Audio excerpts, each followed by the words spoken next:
I got my oil changed on Thursday. And I hear you say, why in the world do I need to know this, Reverend Bill? Just seems like some minutia that's really not important. But honest to God, by the time we get to the end of the conversation today, you will get some new insight about me and my oil change and some other things that are going on. There's a title of the talk today is Authority and Accountability.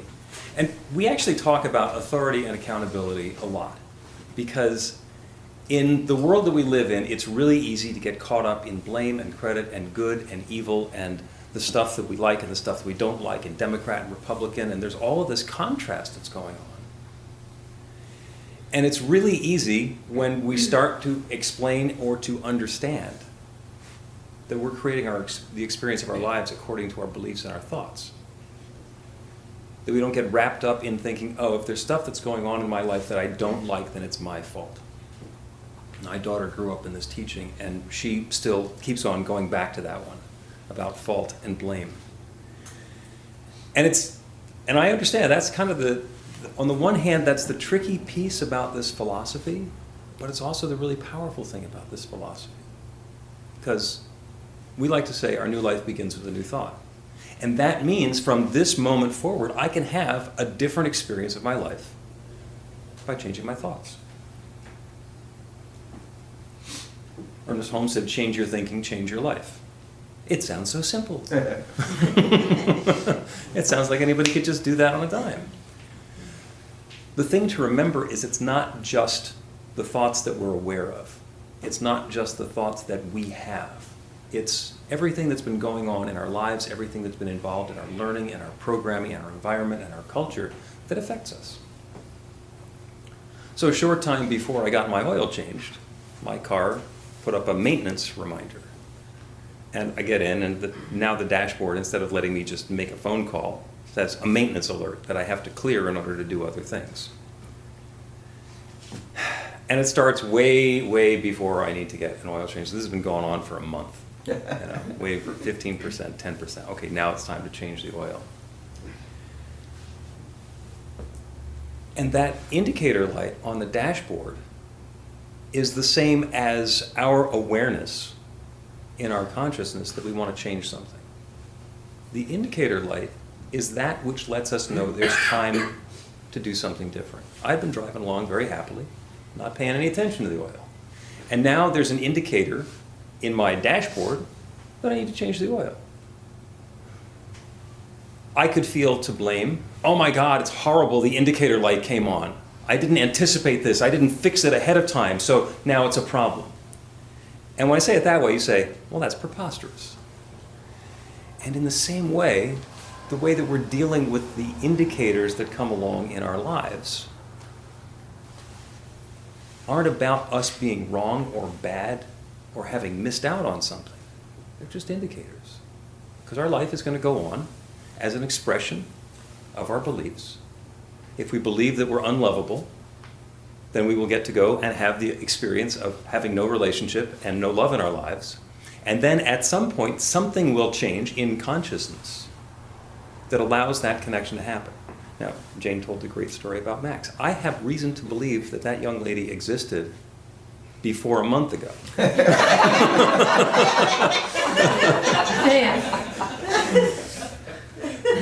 So it's possible they could have met in high school or 2 years ago. But they didn't, because the fertile field wasn't ready for that new experience to flourish. He wasn't ready to accept that good for whatever reason. He was still too busy saying, I'm unlovable. And how can somebody be unlovable and have a loving relationship? Okay, well, the truth is, it's available to everybody. And if we look at our lives and the fact that we're not in the relationship that we want to be in and say, that's bad, it's my fault, and the teaching is telling me that I'm to blame for this, then we're taking this beautiful principle, this beautiful explanation of how everything in the universe works, and we're turning it upside down so we can bludgeon ourselves with it. Is that bad?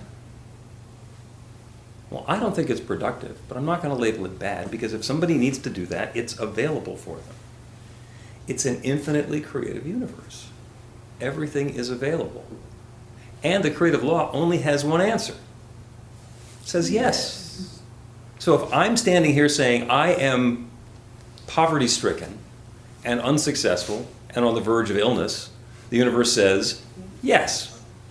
And when I stand here instead and say, I am prosperous, I am successful, I am healthy, and I am joyous, the same universal law is saying yes.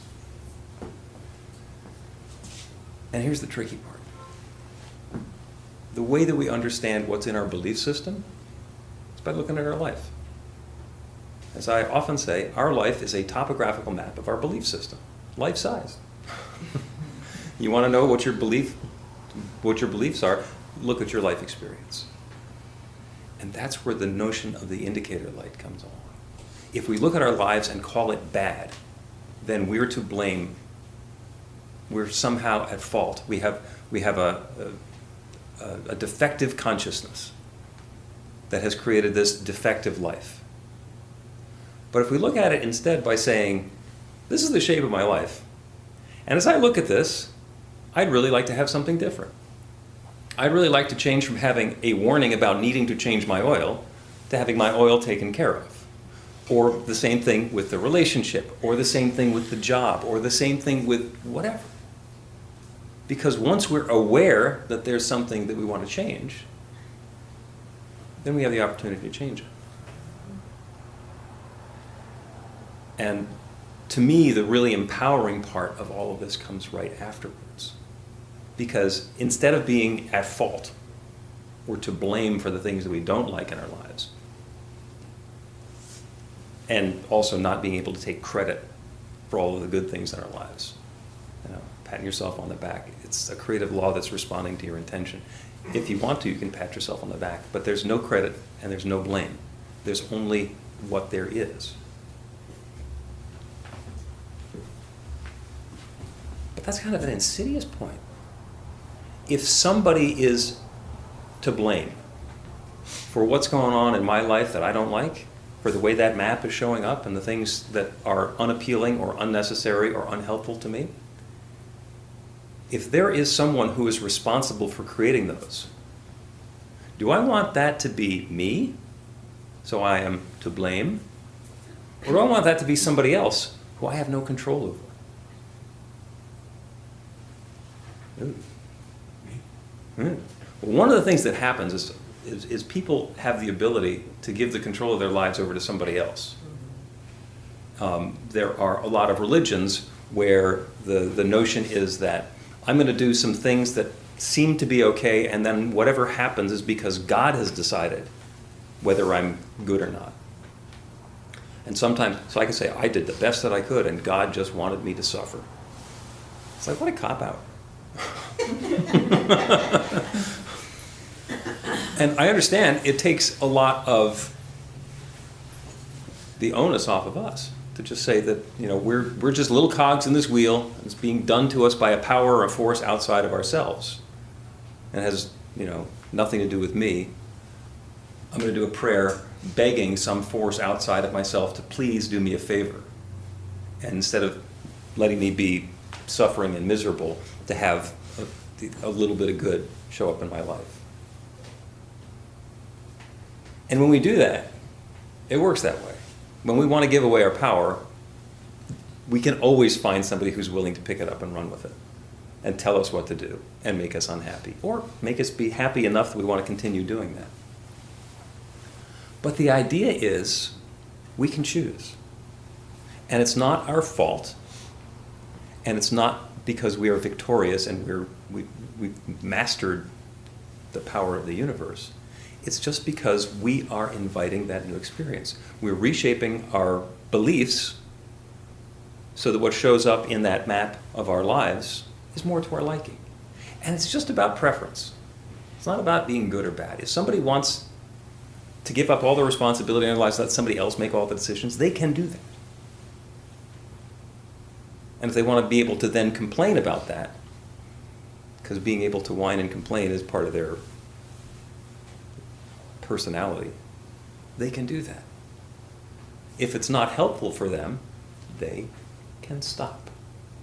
We can stop. And that's the really tricky part. It's really easy to change the oil when the indicator light comes on. That's a pretty simple one. But if somebody's been going through an extended period in their life where they've been experiencing poverty, or they've been experiencing a lack of a relationship, or health, or trying to find a job, or whatever it happens to be, there's something that's in their consciousness that's contrary to what they say they want to have. And that's why this is simple but not easy. And I've come up with the notion of spiral spirituality. Because every time we go through one of these processes, we're going through the same steps, but usually at a different level. I mean, Luke's prayer work story. Taking the prosperity class, it works. And before the prosperity class, he took the Beyond Limits class. And what we're doing in the prosperity class is pretty much the same thing that we did in the Beyond Limits class. It's focused a little bit differently. The exercises and activities are different, but we go through the same 5 steps.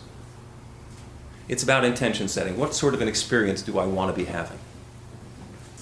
It's about allowing, being open to that possibility. That's grace. That's, if the universe is saying yes, I'm just going to allow it to say yes in whatever way it's going to say yes. We always include gratitude. That's the key that takes us out of ego into our heart. Luke actually sent me an article a week or so ago about where consciousness is in the body. Because a lot of people think it's in our mind, and our mind is in our brain. But it turns out our mind is in our brain, and it's in all the rest of our body. It's in our heart, it's in our gut, it's in our cells, it's everywhere. And nobody has been able to figure out how, which little section of the brain you can take out and have the mind go away, other than having everything stop working. And we've also had, all of these stories and documented studies of somebody who has a heart transplant taking on some of the personality characteristics of the person who was their donor. If it's all in the brain, then it would, heart, no. So there's a lot that's going on, a lot of subtlety that's in there that we don't necessarily understand. The thing for us to do is to let go of the ego and be in gratitude. Thankful for all of the good.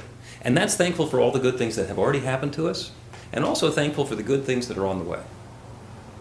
Because when we are in gratitude, we are not in ego, we're not controlling things, we are accepting and thankful.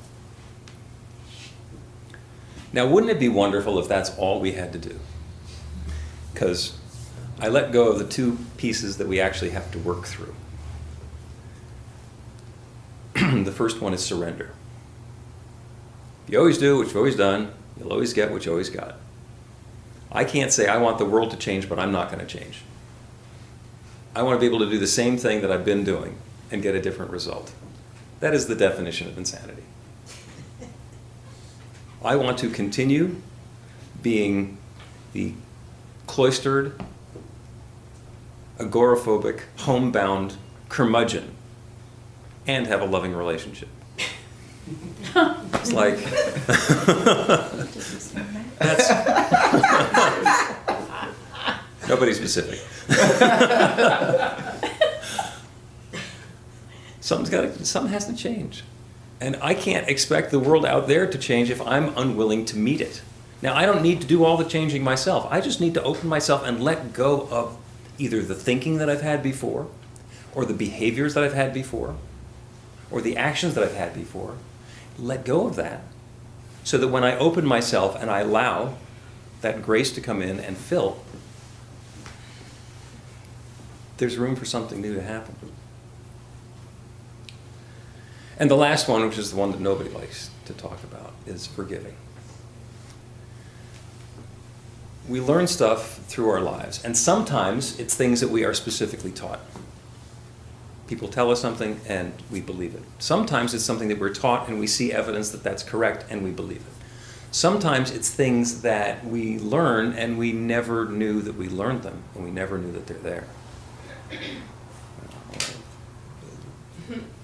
Everybody's using a computer these days. Well, computers are basically just pieces of hardware that are running software. And sometimes they work very nicely, and sometimes they misbehave.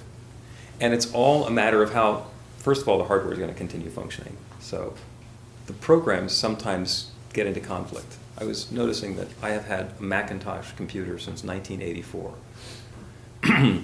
And I've continued to upgrade and update and move stuff that was on that original computer. There's still stuff left over from 1984. Now, do I need all of it? There are some phone numbers that have been obsolete for over 20 years. And if I wanted to, I could go through and call them and get rid of them.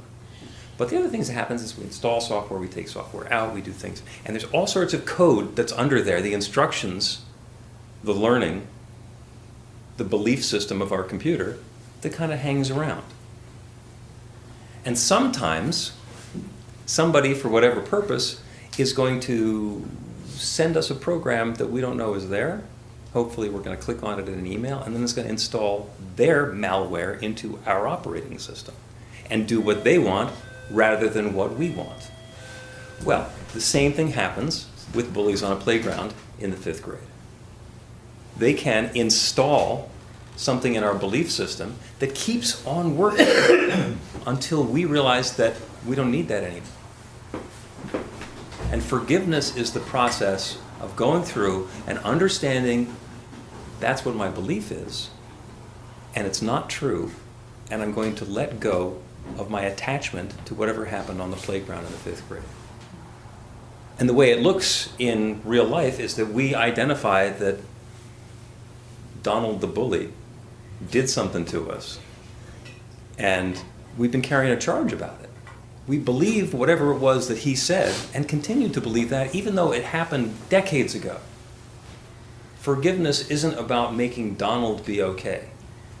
It's not about letting Donald off the hook. Forgiveness is about us no longer being connected to whatever it was that happened. Because once we clear out that malware, we are free to run our program the way that we want to. We're free of that obstacle, and then we can reshape that map of our lives and create something new in our experience. So when your oil warning light goes on, you can slap yourself in the forehead. Oh, I'm so stupid. I didn't think that was going to happen. Oh, bad, whatever. Or take that as an indicator. I am now noticing something that's requiring my attention. Not even requiring, inviting my attention, inviting my next activity to let me do something different so I can up-level the experience that I'm having in my life. Because it is the Father's good pleasure to give you the kingdom. I love that line from Scripture. It doesn't say anything about having to earn it. It doesn't have to say anything about whether the Father is deciding whether you get some good or not. It is the Father's good pleasure to give you the kingdom. Everything that you could ask for is at hand. But you need to point, you need to grasp, you need to accept. And by the way, sometimes you need to put down what you were carrying before so you have room for it. But once we're ready to accept our good, it is the Father's good pleasure to give us the kingdom. Get yourself some good, you deserve it. So it is. So it is.